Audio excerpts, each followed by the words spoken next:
Chicago Bulls have won their first ever NBA championship. Here's Jordan for three. Yes! The Chicago Bulls have won the NBA championship for the second straight season. Pippen breaks inside. Pippen got the snap. They go to Grant. The Paxson. Paxson going for the win. Here's Paxson for three. Paxson. Yeah!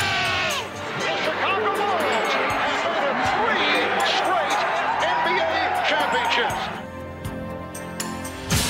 When I lose the sense of motivation and the sense of to prove something as a basketball player, it's time for me to move away from the game of basketball.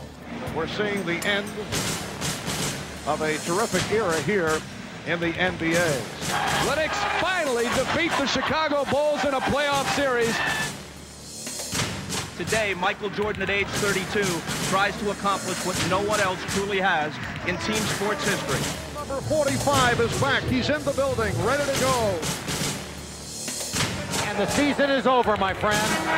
The Magic win it. Michael Jordan returned. Most people thought that the Chicago Bulls were going to go ahead and get into at least the finals in the Eastern Conference. Tonight, the Chicago Bulls uncover their new look for the 1995-96 season. How tough is that climb back to title number 4 going to be? And now, your Chicago Bulls!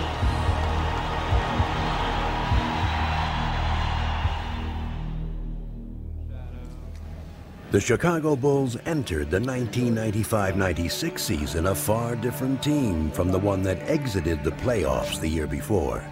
With Michael Jordan back for a full season, the Bulls' nucleus was restored. Michael and Scottie have been leaders with this team over the 90s.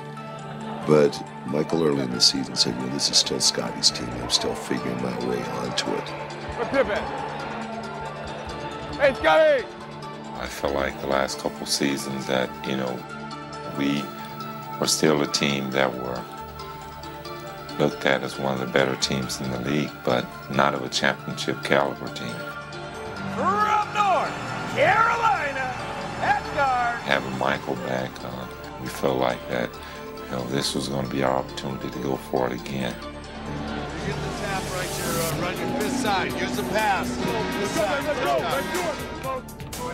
With Jordan and Pippen forming an incomparable core, the Bulls jumped out to their best start in history. Dennis Rodman brought a critical piece to the puzzle as the Bulls now boasted the game's most formidable trio. Carving out a vital presence, Rodman epitomized the meaning of team player. We had a good situation for Dennis to come into. Michael and Scottie were here. He respected those players a tremendous amount. Both of them said, hey, if you and Phil think it's the right thing to do. You got it, Dennis. You got it. That's enough, man. That's enough.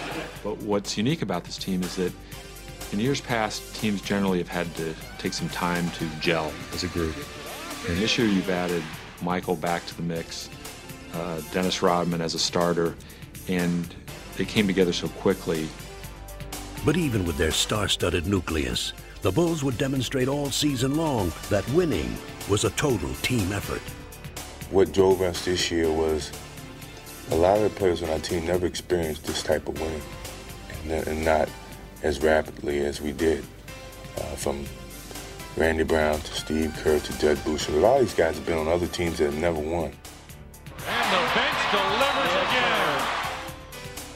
So the motivation was even greater, not just from your starting five, not just from Scottie Pippen, myself, Dennis Rodman, the guys who have experienced it before, but from the guys who were on the bench supporting and coming in and relieving us of minutes. They wanted it more than we did because they've never experienced anything like this in their lives. Some had never experienced the full measure of Michael Jordan, but by the end of November, that too would change. I remember back at the game in it was Vancouver. We should have lost the game. We were down 12 points with 6 minutes to go. Michael just said, well, that's enough. I can't.